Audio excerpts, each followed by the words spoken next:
Welcome to The Explainer. Today, we're diving into a question that sits right at the heart of pretty much every business. Should you pay your workers more? For some, it's just a cost on a spreadsheet, but for others, it's a smart investment. So, what does the data actually say? This idea isn't exactly new. The industrialist Henry Ford famously said this over a century ago. But does that claim really hold up in our modern economy? Well, a recent, incredibly detailed study decided to put that very idea to the test. Okay, let's get into it. We're going to be looking at a fascinating paper from the Federal Reserve Bank of New York. And it explores this exact question by looking at a real-world event inside a major American company. So, the paper is called The Payoffs of Higher Pay, Labor Supply, and Productivity Responses to a Voluntary Firm Minimum Wage, and it's by Natalia Emanuel and Emma Harrington. The abstract really lays it all out for us. The researchers looked at a huge Fortune 500 company that decided, on its own, to raise its minimum wage to $15 an hour. And the results? They were pretty staggering. For every extra dollar per hour they paid, worker departures were basically cut in half.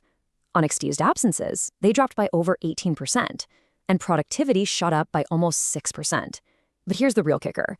The financial benefits from all these improvements were so big, they actually covered the entire cost of the raise. So the big question is, how did they figure all this out?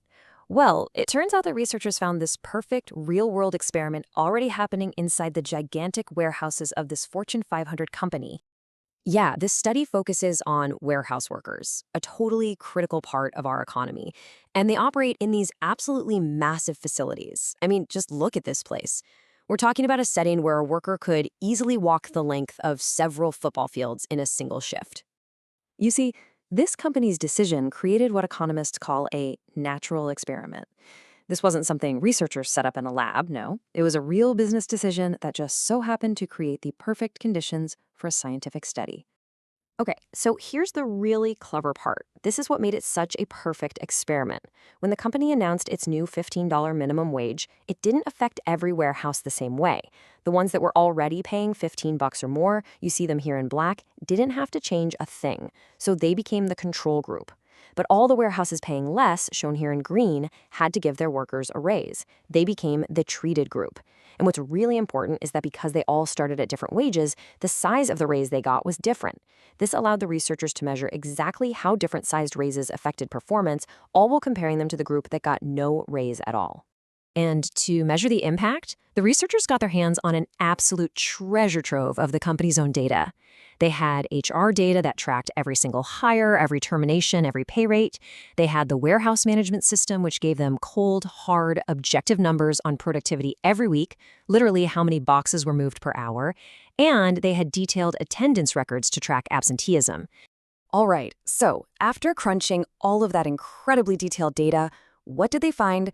Well, the numbers are pretty striking. Okay, first up, retention. For every single dollar per hour increase in pay, monthly worker departures were almost cut in half, dropping by a whopping 48%. To put it simply, you pay people more and they are far, far less likely to quit.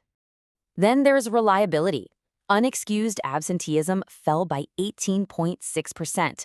So not only was the company getting better at keeping its workers, but the workers it kept were actually showing up more reliably. That's a huge deal. And this one is the big one, productivity. The study found that for every dollar per hour pay raise, productivity, measured objectively as boxes moved per hour, that went up by 5.7%. But what's really fascinating is when you look at the ratio.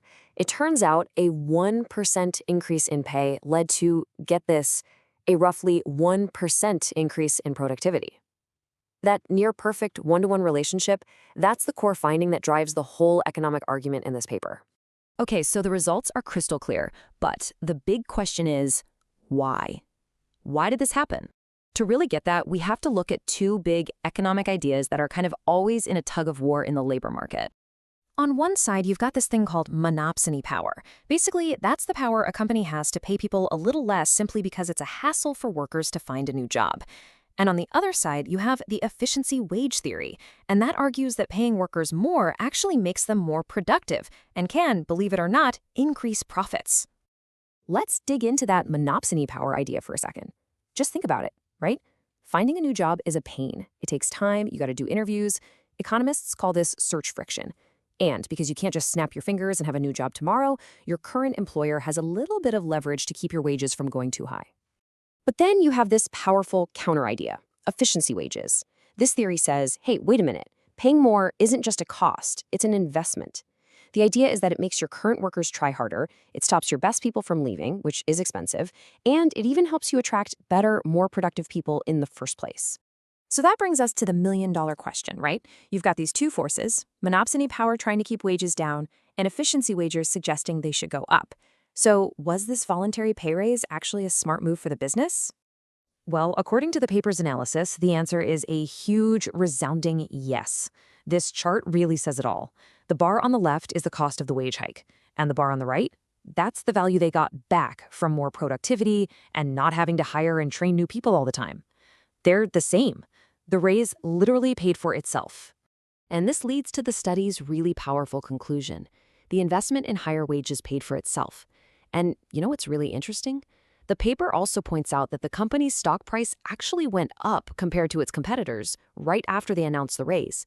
So it seems like Wall Street thought it was a pretty smart move too. And that leaves us with one last really big question. If raising wages can literally be profitable, why don't more companies do it? The paper floats a pretty simple and maybe kind of surprising idea. Maybe managers are just too focused on the immediate cost of wages, something that's easy to see on a spreadsheet, and they miss the less obvious but very real gains in productivity. It suggests there might be a huge profitable opportunity just sitting there waiting on the table.